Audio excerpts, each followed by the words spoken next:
Hi everyone. Good morning, good evening. Hope you're able to hear me loud and clear. If we have people joining this session, then please confirm me on the chat.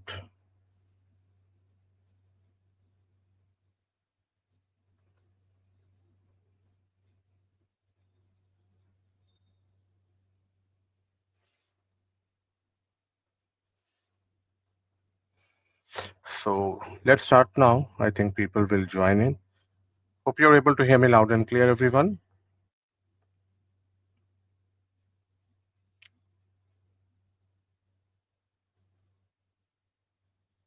So let's start with this session. So I welcome you all on behalf of Ajit-teaches. My name is Ajit Pal Singh Vadhavan, and I will be the one who will be taking this session on second session of cryptography. In the first session of cryptography, I have already covered the basics of cryptography, and in this session, we will cover the second. This is the second session in the series.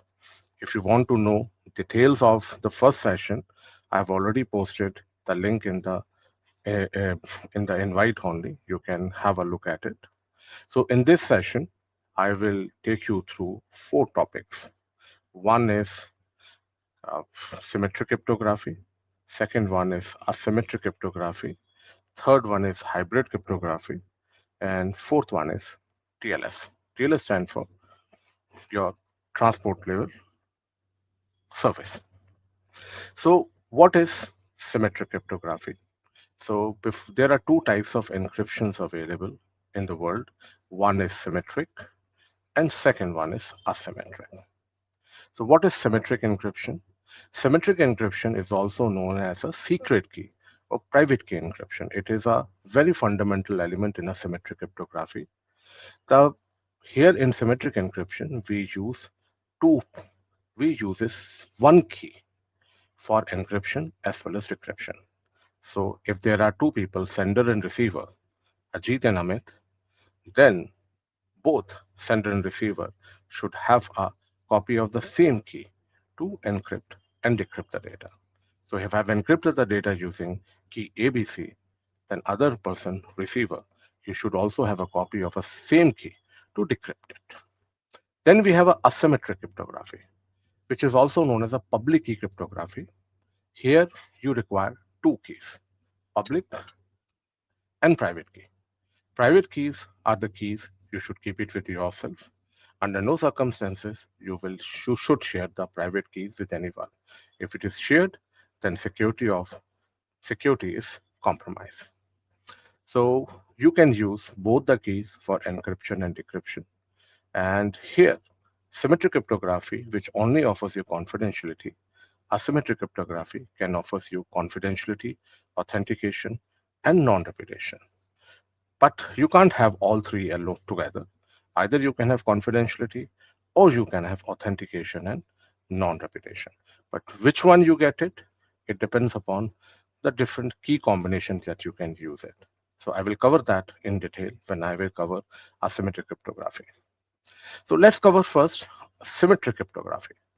Symmetric cryptography is very basic form of cryptography. It uses the same key for encryption and decryption. So perform both encryption and decryption of the message using only a single cryptographic key. Require each pair of a communicating user to have a copy of the same key, which means that if A and B and C are communicating, then A and B should have one copy, B and C should have another copy, and then A and B should have one copy, B and C should have another copy, and C and A will have another copy. It is not scalable because as the number of people increases, the number of key also increases. Let's take an example of it. Suppose there are 10 people which are dealing. So n is equal to 10. Hmm. N is equal to 10. So 10 into 10 minus 1 upon 2. So you require 10 into 10 minus 1 upon 2 total 45 keys. 45 keys, it's okay.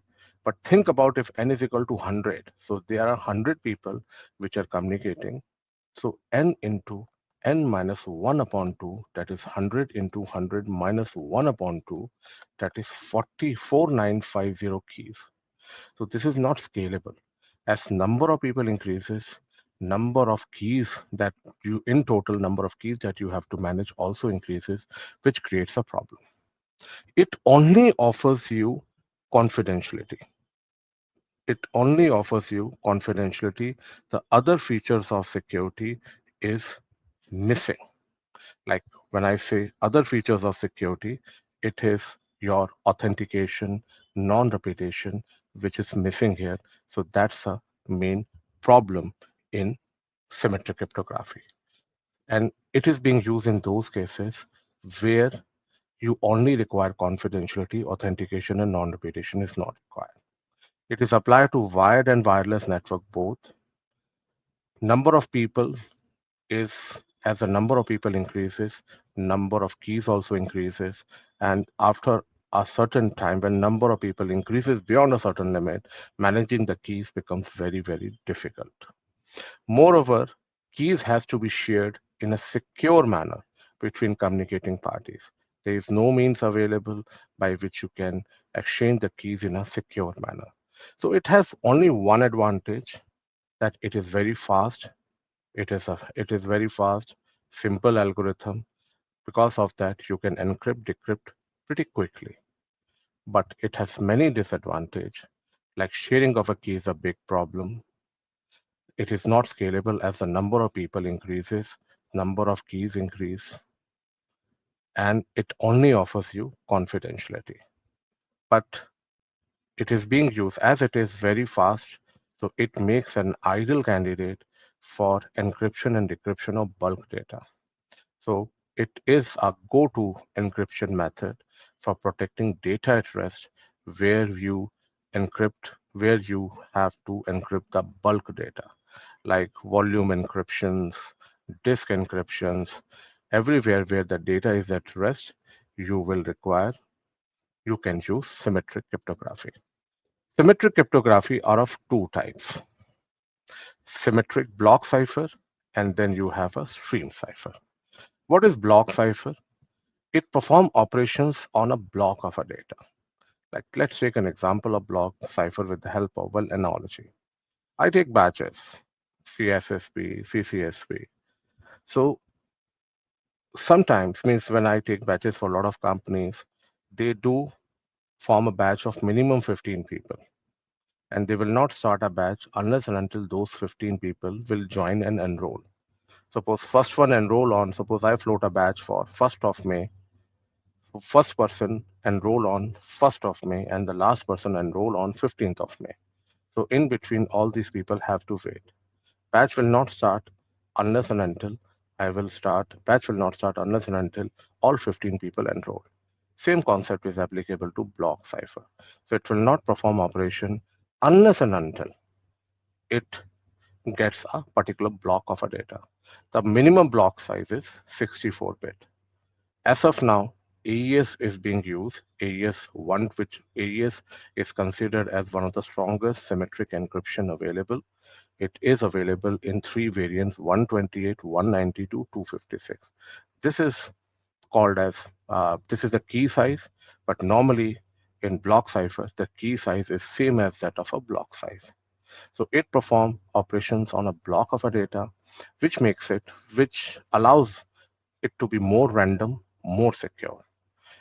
But it takes time, somewhat slower as compared to stream cipher. Stream cipher, and another analogy of training only. Sometimes I do take batches for US classes where they charge a lot. Okay, even one training, sometimes they charge 3,500, $4,000. So even for one, even they get one student, they afford to start the class. So even one student enroll, I can take the class. So same here, stream safer. It will start performing operation as soon as the data is being, as soon as the data is received. So, but as it is performing on operation on one bit of a data, due to which uh, it is not very random. So if I look at security of both the things, block cipher, if I compare the security of block cipher and stream cipher, I would say stream is less secure than block, but stream is faster. Now you have to choose which one to use. Mostly is block cipher which is being used. If I talk about uh, the very common uh, encryption, symmetric encryption being used, this is your block cipher. AES is considered as one of the strongest encryption method available. So it converts a fixed length block of a plain text data to a block of ciphertext of the same length. Operates on a preset block 64, 128, 192. And block cipher uses a combination of substitution and transposition. What is substitution? I've already covered in detail in my session. Substitution, when you perform encryption by replacing the plain text with some encrypted text on the basis of some values, and transposition is jumbling it up. So block cipher performs a combination of both substitution and transposition. It is exponentially expensive and computationally more exhaustive, because when you are performing operation on a block of a data, let's take an example. If I'm teaching one student and if I'm teaching 14 students, definitely I will require more effort in 14 students. So same here, when you're performing operation on a block of a data, so it is more block of a data, it is computationally more exhaustive than the stream-based cipher. It is mainly used in software. It is used, there are many block ciphers like AES, 3DES, DES, many I will show you in a minute. But as of now, AES, which is one of the strongest block cipher available, AES 128, 192, 256. Then you have a stream cipher. Stream cipher performs operation by using XOR. XOR is a Boolean operation which will perform XOR value. XOR is stream cipher is you convert your cryptographic text, plain text into cryptographic text by using XOR operation. XOR is a operation which will give you a true value when only one of the values is different. If the two values are same, like 0, 0 or 1, 1, then you will only get 0. So you see it here, plain text, and then you have a plain text, you have a key stream. So plain text 1 and 1, 0, 0 and 0, 0, 1 and 1, 0, 1 and 1, 0. So you can see here it is it perform operation by using a single bit of a data. So it is not very random, but it is very fast as compared to block cipher. Stream cipher, I'm only aware of one stream cipher, that is RC4. That is RC4. Apart from that, major algorithms which are being used in symmetric cipher or symmetric cryptography are your block cipher. So this is just a roundup of symmetric ciphers like DES, 2DES, 3DES, cast. Mostly these are your block cipher only. There is only one out of these, that is RC4, which is a stream cipher. Even there is a RC family. There are other members in RC family, RC5, RC4, RC6. It is only RC4, which is stream cipher. Otherwise, RC5 and RC6, they're all block cipher. So block cipher is considered more stronger than stream cipher. You have enough randomness available. You can use both substitution and transposition, where in stream cipher, you can only use substitution, no transposition, because there is only one bit available. How can you substitute it? It's made, how can you jumble it up? It's only substitution which is being used. So that's the reason the block cipher and AES is one of the strongest block cipher available. So this is about your symmetric cryptography. Symmetric cryptography, in a nutshell, if I talk about, it uses the same key for encryption and decryption. It only provides it only provides encryption or confidentiality. Authentication, non-repetition is not available. Sharing of a key is a big concern, and it is not scalable. As number of people increases, number of people increases, number of parties increases, number of keys that you have to keep, also manage and maintain, also increases. Like if you're dealing with 10 people, there's a formula n into n minus 1 upon 2, which makes which comes out to be 45. And if you're dealing with 100 people, then put that in a formula n into n minus 1 upon 2, which will make it 4950. So that makes it is not very scalable. So that is about the symmetric cryptography. To practical use of symmetric cryptography in real world is used in full disk encryption. It is used for protecting data at rest. So it is used in cloud storage. It is used in full disk encryption. Wherever the data at rest is being stored, even my laptop, my data is encrypted. So this is symmetric key which is being used. So symmetric keys. So next one is asymmetric cryptography. What is asymmetric cryptography? In asymmetric cryptography, two keys are used that are mathematically linked but mutually exclusive. What does it mean? Everyone who wants to participate in asymmetric cryptography, he requires two keys, public and private key. Public keys are the keys you can share it with anyone with whom you want to share. And private keys are the keys you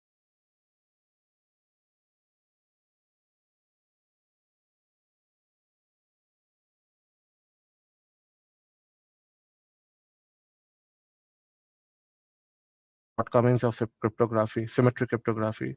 It only offers you confidentiality. Asymmetric cryptography offers you all the three: confidentiality, authentication, non-repetition.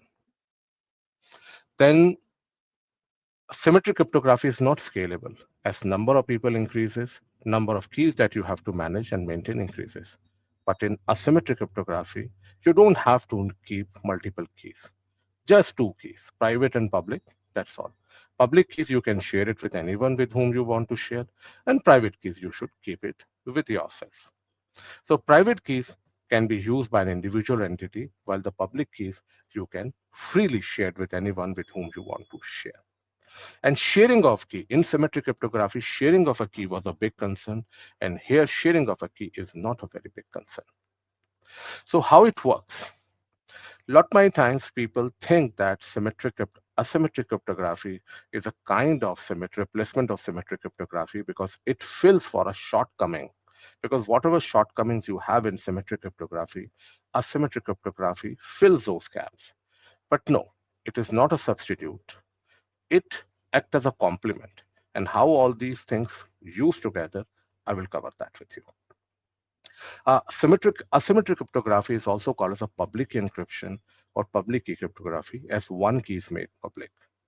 A pair of keys is required for encryption or decryption. The keys are mathematically related, which means that the public and private keys are interrelated. But it also doesn't mean that if someone have your public key, then he can drive the private key out of it. No. And both keys can be used to encrypt or decrypt. Sometimes people think that only private key can be used for encryption and public key can be used for decryption. No, it is not like that. Both keys can be used for encryption and decryption. It all depends upon the services you want. Like, for example, it can offer all the three services: confidentiality, authentication, and non-repetition. But it is up to you what you want. You can either have confidentiality or you can have authentication and non-repetition. Let's take an example. There are two people, A and B. A wants to send a data to B and wants that only B should be able to read the data. So this is what we require. What we require here is confidentiality. So whenever you want to ensure confidentiality, means data should be sent in a secure manner, then you will use secure message format. And when you are using secure message format, always encrypt the data using public key of a receiver. If you have encrypted the data using public key of receiver, it can only be decrypted using private key of receiver. Because here, both keys can be used for encryption and decryption. And if you have encrypted the data using private key of someone, so that can only be decrypted using public key of that one person. If you have encrypted the data using public key of someone, so that can only be decrypted using private key of that person. So in secure message format, you achieve confidentiality. I'm sending some data to B, only I want that only B should be able to read the data. So I will encrypt the data using his public key, B's public key, and send it to B. If data has been encrypted using B's public key, so that can only be decrypted using B's private key. So who is supposed to have B's private key? No one else. So we have C, D, E sitting in between who had captured the data, but they can't do anything. because they don't have B's private key to decrypt the data. So whenever you want confidentiality, the communication will take place in open message form, secure message format, and the key that you will use for encryption is public key of a receiver, and for decryption, private key of a receiver. Then open message format. So whenever you want authentication and non-repetition, you whenever you want authentication and non-repetition, always encrypt the data using private key of a sender and decrypt it using public key of a sender. Suppose I wanted to send some data to B. Mr. Ajit and Mr. Amit are communicating. Ajit is a sender, Amit is a receiver. I wanted to send some data to Amit. Amit wants to authenticate me. Amit also wants to ensure that that Ajit cannot deny sending the data. So what he's looking for, authentication and non-repetition. So in this case, always encrypt the data using private key of a sender and decrypt it using public key of a sender.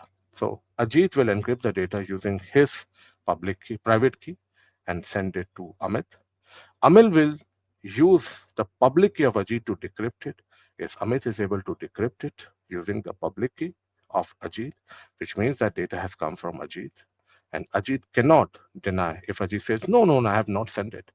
So Ajit cannot deny sending the data, deny sending it, because Amit will say, hey, Mr. Ajit, I'm able to decrypt it using your public key, which means that it has been signed using your private key.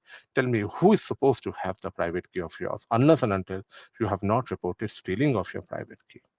So these are the two formats: secure message format, open message format. Whenever we want confidentiality, always encrypt the data using communication will take place in secure message format, and always encrypt the data using public key of a receiver and decrypt it using private key of a receiver. And whenever you want authentication and non-repetition, always encrypt the data using private key of a sender and decrypt it using public key of a sender. As I've already mentioned, these formats ensure authenticity, confidentiality, and non-repetition.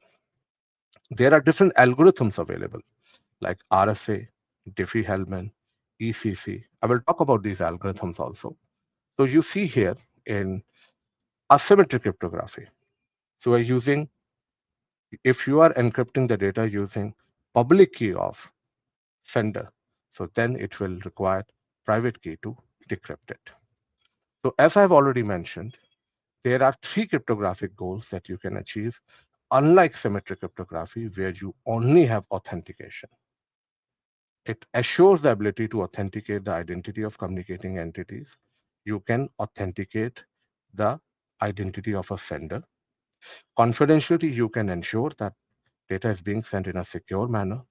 You can also ensure that a sender cannot deny sending the data. But on not all these three together you can achieve. Either you can achieve authentication and non-repetition using open message format, or you can achieve confidentiality using secure message format. And whenever you want secure message, whenever you want confidentiality, use the communication in a secure message format where you should encrypt the data using the public key of a receiver and decrypt it using private key of receiver. And whenever you want authentication and non-repetition, encrypt the data using private key of a sender and decrypt it using public key of a sender. So pros and cons. Pros, it is scalable. Imagine in symmetric cryptography, you are dealing with 100 people. So number of people you require here is, if you are using symmetric cryptography, using 100 people. So n into n minus 1 upon 2. So you require 100 into 100 minus 1 upon 2, that is your 4950 keys. But in asymmetric cryptography, it's simply 2 into n, 2 into 100. So just 200 you require. So this is the advantage of it. So this is the advantage. So where, unlike if you're dealing with 100 people in symmetric cryptography, you require 4950 keys. Here you require only 200 keys. it is scalable. It provides all the three features. It provides all the three features: confidentiality, authentication, and non-repudiation. It provides better key distribution mechanism. Cons, slower than symmetric key. As algorithm is pretty very complex, it is slower and it is mathematically complex and intensive. That's the reason we don't use asymmetric cryptography for encrypting bulk data. We only use it for exchange of a keys in a secure manner. So let's see secure message format and open message format in a detailed manner. So what is secure message format? Whenever you want to ensure confidentiality, communication will take place in a secure message format. So Charles want to send data to Alice that should, and you want that only Alice should read the data. So what you will do here? So Charles generate a private key and public key and exchanges his public key with Alice's public key, because public keys you can share. Private key, you shouldn't be sharing it with anyone. Similarly, Alice will also generate a private key and public key and exchange her public key with Charles' public key. So now, after exchange, Charles has his private key along with Alice's public key. Similarly, Alice has her private key along with Charles' public key. Whenever you want secure message format, which means confidentiality, always encrypt the data using public key of a sender, receiver. So who is receiver in this case? Alice. So Charles has the public key of Alice. Charles will encrypt the data using public key of Alice and send it to Alice. Alice, on receiving the data, which is encrypted using her public key, which means that it can only be decrypted using Alice key of Charles, or Alice private key of Alice. So Alice will use her private key to decrypt it. Even Ajit, Amit, Ankit, whoever is sitting in between, they even they get the data, they can't do anything because data has been encrypted using Alice's public key. So no one can decrypt it without having the private key of Alice. So just a summarized view, user A and user B wants to communicate using asymmetric cryptography. User A will generate a private key and public key. Similarly, user B will also generate a private key and public key. And user A and user B exchanges each other's public key. And for, as I already mentioned, for secure message, always encrypt the data using public key of a receiver. So user A will encrypt the data using public key of a receiver, that is B, and send it to user B. User B will use their private key to decrypt the data, ensuring confidentiality. So this is what we call as secure message format. Remember, whenever you want confidentiality, always encrypt the data using public key of a receiver. And when the data is encrypted using public key of receiver, only receiver can decrypt it. So no one else in between can read the data unless and until they have stolen the private key of a receiver, which is not that easy. Then we have open message format. Charles, open message format if you're looking for authentication and non-repudiation. Charles want to send some data to Alice and ensuring that she can authenticate him as the sender, and Charles can't deny sending the data. So means you are looking for authentication and non-repudiation. So Charles generates private key and public keys and exchanges his public key with Alice's public key. Similarly, Alice will also generate private key and public key and exchanges her public key with Charles' public key. So now same thing, this is a very common step. So after the exchange, Charles has his private key and Alice has her private key along with Charles' public key. Remember, in open message format, whenever you want authentication or in open message format, you are looking for authentication and non-repudiation. So always encrypt the data using private key of a sender.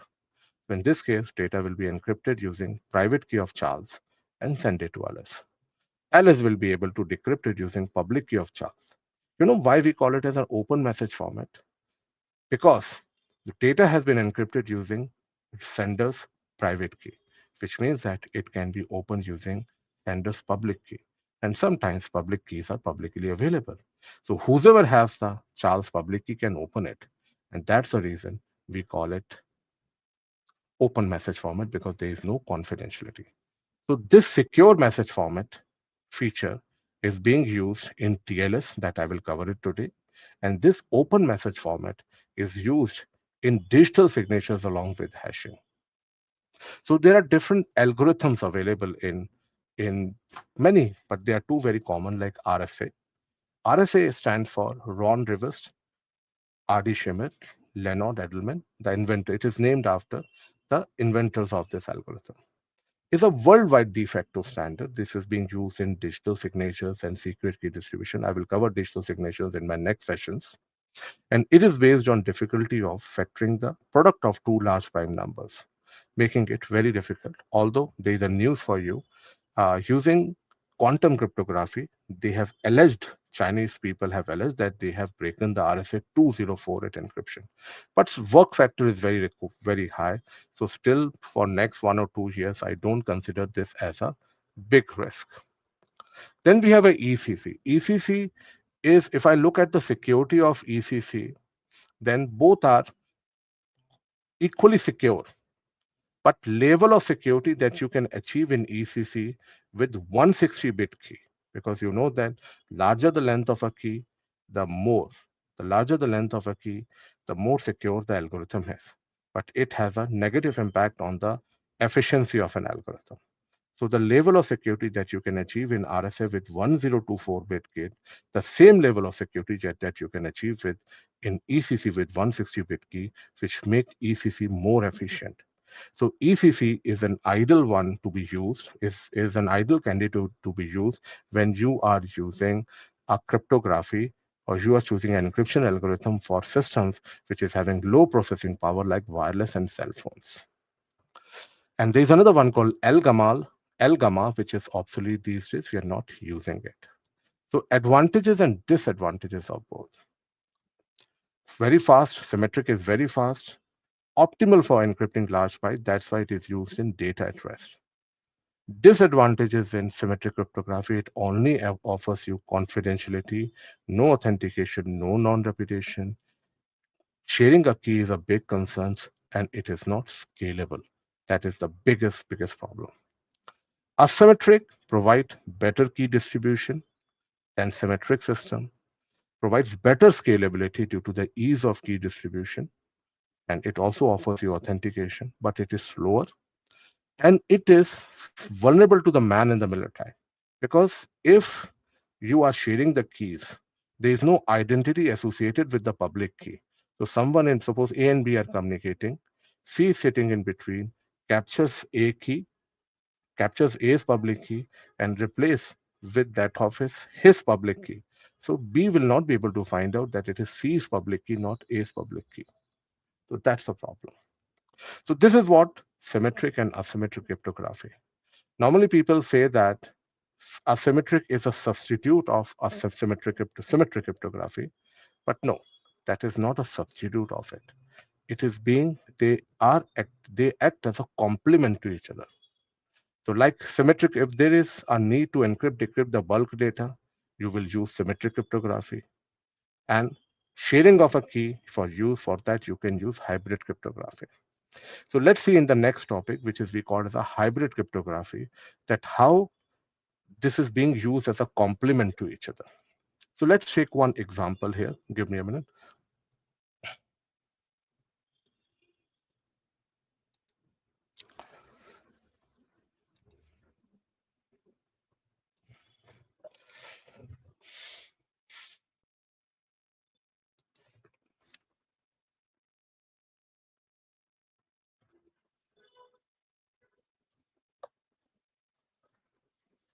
So there are A and B. Let's look at what is hybrid cryptography. So there are two people, A and B. Objective here is A wants to send 10 GB of a data to B. A wants to send 10 GB of a data to B. He can use, this is a bulk data, so ideally he should use symmetric cryptography. But problem here is sharing of a key is a big concern. So he may think of asymmetric cryptography. In asymmetric cryptography, sharing of a key is not a concern, but encrypting, decrypting the bulk data is very difficult. So what you can do is you can use the combination of symmetric and asymmetric together. You will use symmetric cryptography to encrypt the bulk data, and then you will use asymmetric cryptography to share the symmetric key in a secure manner. So let's see an example. This is my data, A, B, C. I will generate symmetric key and I will encrypt this data with symmetric key. Now my data is encrypted ABC. No problem here. Data is encrypted. But challenge in front of me is to share this symmetric key in a secure manner. So for that, I will use asymmetric cryptography. I will generate private key and public key. Similarly, I will also generate private key and public key. And I will exchange A and B, both exchange their public key. So here public key of A, here public key of B. So now A have public key of B. Similarly, B have public key of A. So remember when we cover asymmetric cryptography, in that there was one feature called secure message format, that whenever you want to ensure confidentiality, always encrypt the data using public key of a receiver. So my data is already encrypted. Now I have to send this symmetric key in a secure manner. So what I will do, I already have a copy of public key of B.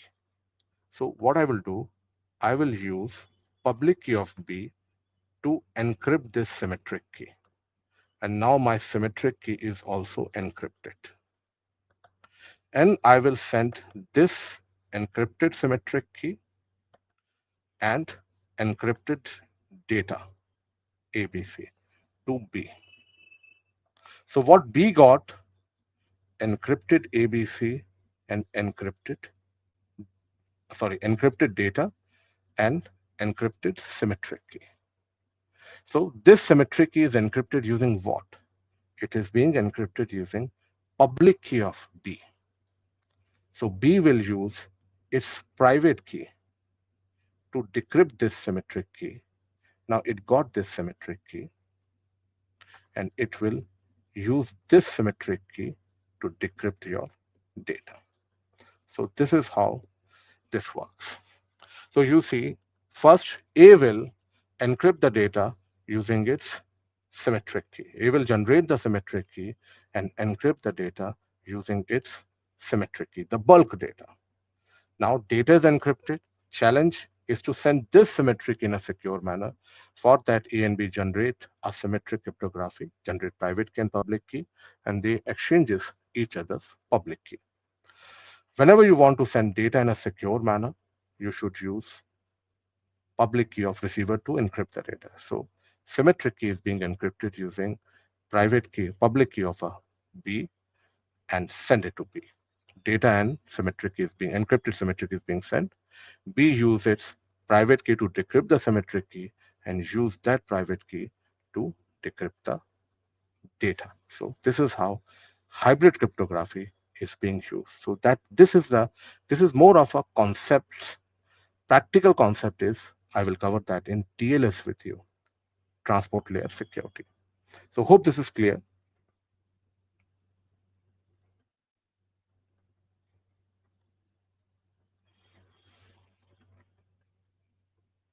So let me take you through now with the help of slides.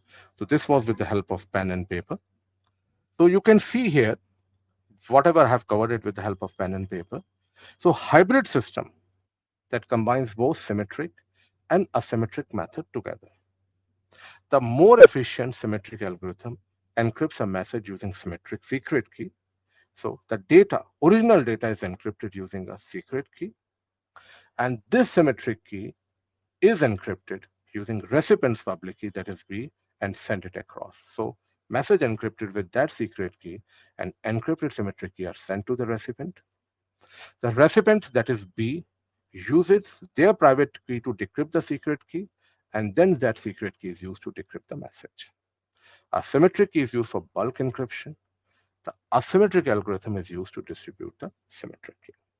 So now let's look at with the help of flow diagram. So Charles wants to send bulk data to Alice and ensure that only she can read it.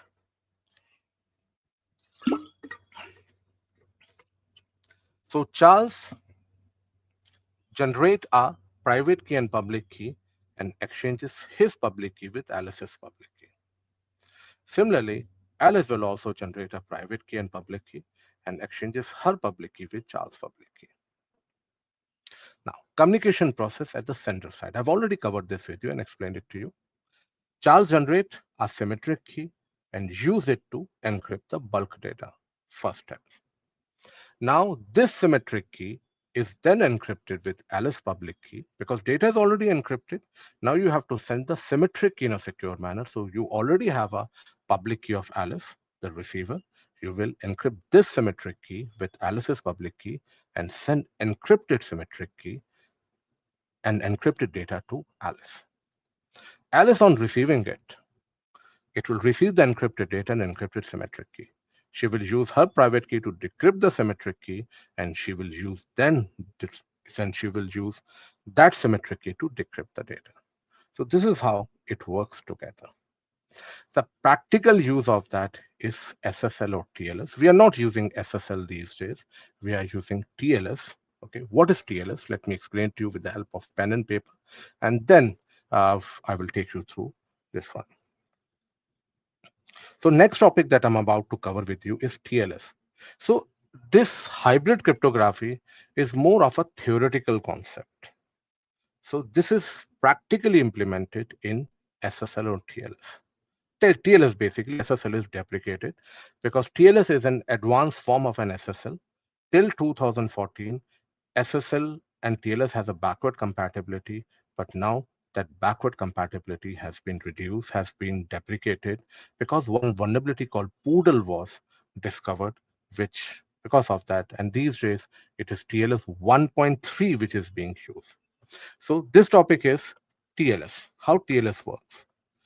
It is the concept here is hybrid cryptography, but it is being done in a different manner. So let's take an example. We are using, this is my browser. And this is my server, standard website, standardchartered.com. Browser initiates a secure connection to standardchartered.com and says, hey mate, I want to have connection with you. I want to have a secure connection. So browser also have its private key and public key, and server also have its public key and private key. But advantage here is here standard chartered public key is embedded in a certificate. I will cover certificate in my next session. So standardchartered.com, when it receives the proposals from this browser for a secure connection, standardchartered.com sends a certificate, a PKI certificate, which has identification information of Standard Chartered and public key of Standard Chartered in it. So what browser got? A certificate and public key of Standard Chartered in it. Now browser generate a session key. Session key is nothing, but it is an advanced form of a symmetric key, which is only valid for one session. But challenge in front of a browser is to send this session key in a secure manner. Like very similar, if you remember, in hybrid cryptography also, A faced a challenge to send symmetric key in secure manner to B. So here also, browser faced a challenge to send this session key in a secure manner. So what was the method that A used? A uses public key of B to encrypt the symmetric key. So here also you got public key of Standard Chartered. You will use that to encrypt this session key. So this session key is encrypted now, and browser will send this encrypted session key to standardchartered.com. This session key is encrypted using what? It is encrypted using public key of a Standard Chartered. So similarly now it will use its private key to decrypt it, and now it got a session key. So now whatever data client send encrypted using session key, server already have a copy of session key to decrypt it. This is how SSL or TLS works. TLS basically, SSL is deprecated. So you see here, the client browser requests a TLS session from the server. TLS certificate and server public key are being sent to the client. Client generate a session key. Challenge in front of a client is to send this session key in a secure manner. So client will retrieve the public key from the certificate and use that public key, server public key, to decrypt the session key and send it to server. Server, on receiving the encrypted session key, performs the decryption process with its private key. And now whatever data client sends encrypted using its private key, server will be able to decrypt it. So you see in this, client requests SSL session, server send SSL certificate, if you see in the flow diagram. Server creates a session, client creates a session key, and session key is encrypted with the public key, and session key is decrypted with the private key. Now, whatever data they exchange, it can both can encrypt and decrypt. So that is how symmetric and asymmetric key used together.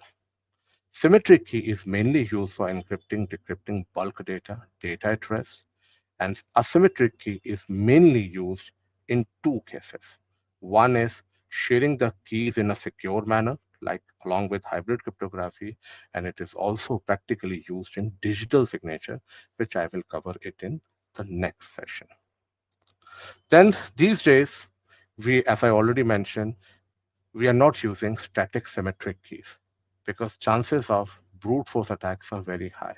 That's the reason we use an advanced form of a symmetric key, which is session key, which is only valid for one session or for the time period. So that is about today's session. So we have covered symmetric encryption. I'm just recapping it. You use same key for encryption and decryption. It only offers you confidentiality, no authentication, no non-repetition. Then we use asymmetric cryptography. In asymmetric cryptography, you can have all the three services: authentication, non-repetition, confidentiality. Sharing of a key is not a concern, but you can only have authentication or authentication and non-repetition or confidentiality. If you want to achieve confidentiality, use secure message format. In secure message format, always encrypt the data using public key of a receiver and decrypt it using private key of a receiver. For open message format, like when you want to achieve authentication and non-repetition, always encrypt the data using private key of sender and decrypt it using public key of sender. Then hybrid cryptography, where we have seen how symmetric and asymmetric cryptography are used together.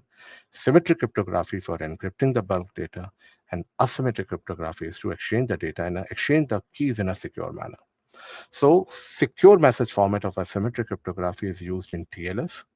Open message format, authentication non-repetition, that we will do it in our next session. It's being used along with digital signatures. So that is about this session. If you want to go into detail about these cryptography and all, I'm about to start a session from 1st on June. That is, it will be a 48 hours session. Okay, weekend batch from 8 a.m. to 12 p.m. IST, 48 hours, where we will be I will be the one who will be conducting this session. Comprehensive study materials will be provided. I'm an IC2 authorized trainer, has been taking CSSP batches since 2017, and have taken around 100 plus batches on CSSP. It includes boot camps, it includes weekend batches, and I have an experience of taking classroom trainings as well as online trainings and all that. So if you want, this is a number which is being mentioned here on the slide. You can contact or you can contact me on LinkedIn for it. So any questions, anyone, before I wind up?